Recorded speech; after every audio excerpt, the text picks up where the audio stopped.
à votre écoute. Passion, partage, bonheur.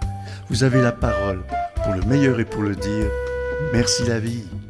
Merci la vie, bien sûr, merci la vie. Merci la vie, oui. Merci la vie. Merci la vie. Merci la vie. Chers amis auditrices et auditeurs, bonjour. Et puis, comme d'hab, quelque part, merci la vie. Aujourd'hui, je suis dans un endroit sympathique. Je suis là pour l'anniversaire d'un ami. Et puis là, bien sûr, il y a sa femme. Et puis, on est une vingtaine, en plein milieu d'un bois dans le canton de Vaud. Vous entendez peut-être le bruit du feu. On est 5 ou 6 autour de ce feu. Là, maintenant, on a bien mangé. On s'est fait une petite raclette. Il y avait un tas de trucs à manger, même pour ceux qui ne se nourrissent pas de lait. Il y avait encore d'autres choses. Et puis là, dans la discussion, je rencontre quelqu'un et puis je me dis, ouais, ça serait bien qu'on profite de sa présence pour discuter un petit peu avec lui. Dis-moi d'abord, pourquoi tu es là, toi ? Alors déjà, je suis là pour célébrer nos chers amis aujourd'hui, leur anniversaire. Et puis, je trouvais ça peut-être intéressant de parler de toute la dimension de peut-être la maladie, la résilience, et de sortir un peu de cette dimension de la fatalité, que tout est défini. Donc, on est ici avec des gens, pour la plupart, qui prennent soin d'eux, parce que c'est essentiel quand on prétend aussi être au soin avec les autres. Puis, tu peux juste me rappeler ton nom, s'il te plaît ? Je m'appelle Romain. Oui, Romain Chastel, j'ai 31 ans. Et puis tu m'as dit que tu avais un bobo quelque part ?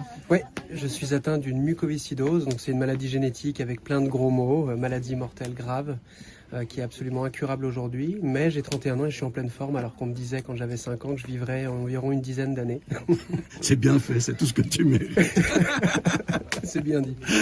L'autodérision fait partie de la résilience et de sortir cette fatalité. Je crois aussi. Hein. Ouais.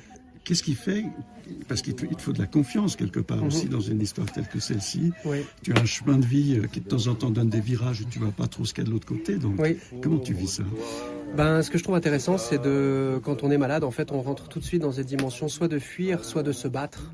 Et du coup, évidemment, comme tout être humain névrosé que nous sommes... Bienvenue au club.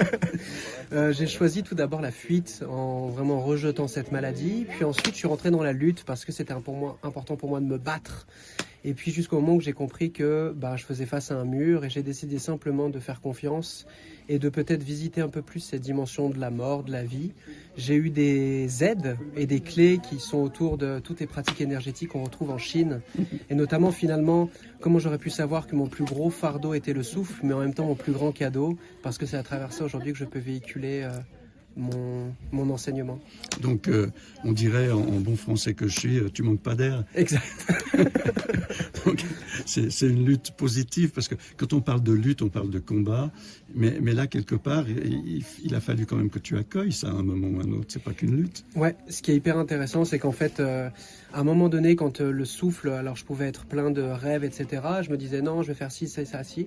Et puis finalement, quand mes poumons commençaient, ou la muco me mettait une petite tape derrière la tête en me disant non, reviens là. En fait, la seule solution que j'avais, c'était d'être complètement présent dans mon corps et d'observer ce souffle qui pouvait, d'un claquement de doigts, me dire écoute, c'est moi le patron. Et ici, c'est finalement moi qui gère les vivants. C'est le souffle. Et du coup, il a fallu que j'accepte que c'était plus Romain le maître de la situation, mais finalement, le souffle était le grand maître de ma vie.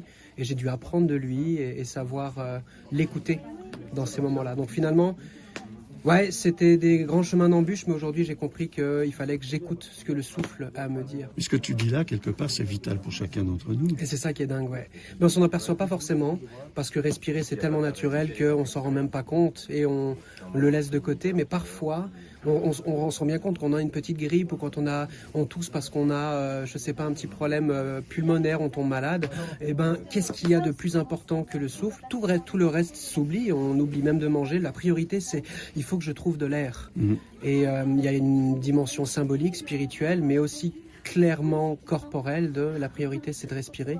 Et ça, c'est un peu, je trouve, ce qui est très intéressant et un peu le cadeau de cette maladie. Et je pense que dans chaque maladie, il y a vraiment un cadeau, si on peut dire ça. Donc il y a un effet déroutant de la maladie quand on parle du physique. Oui. Mais ce que j'entends entre deux lignes en t'écoutant, c'est qu'au-delà du physique, on a d'autres outils aussi. Oui. Pour s'aider nous-mêmes, aider la vie à continuer en confiance, à vivre avec nous. Exact. Parce que je pense que quand on fait confiance à la vie, on ne sait pas trop comment elle va nous le rendre, mais elle arrive toujours à nous le rendre. Oui, clairement. Et c'est ça qui est beau aussi, c'est toute cette dimension que moi j'entends comme peut-être spirituel ou de croyance personnelle, mais pour moi tout est une question un peu de mindset, de conscience, dans le sens où, eh bien, si c'est une fatalité, je n'ai pas de chance, je suis puni des dieux, forcément, eh bien, je vais rentrer dans un état émotionnel extrêmement bas et je vais me faire emporter un petit peu par tout ça. Et on se rend bien compte que les émotions, le corps et l'esprit sont entièrement liés, ce qui fait que si mon système émotionnel est complètement en vrac, eh bien la maladie va prendre encore plus de place.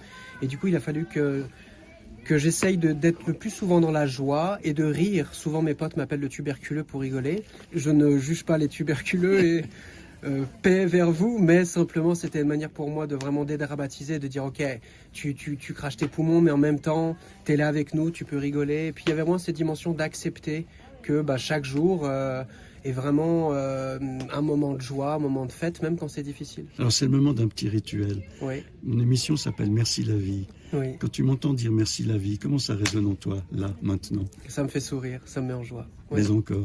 Mais encore ça respire, merci la vie, ça fait du bien. Si on fait un petit zoom in maintenant, on va dire sur ces dernières 48 heures, quelle est peut-être la petite étincelle de lumière, d'amour, que tu te dis, si j'avais pas été vivre à ce moment-là, dans l'instant, je serais passé à côté? Qu'est-ce qui t'est arrivé là? Juste maintenant, par exemple, cet échange qu'on a ensemble. Alors, merci la vie. Merci la vie. Mais quand même, j'insiste, avant qu'on se reconnaisse, dans ces dernières 48 heures. De voir à quel point j'ai de la chance de respirer. Chers amis auditrices et auditeurs, je suis vraiment heureux de partager ce moment avec vous. Je vous souhaite, je dirais comme d'hab, parce que c'est naturel chez nous, je vous souhaite le meilleur du monde. Oui. Et puis, à tout bientôt. Et puis, merci de t'être confié à mes amis. À tout bientôt. À vous. Merci. Ciao.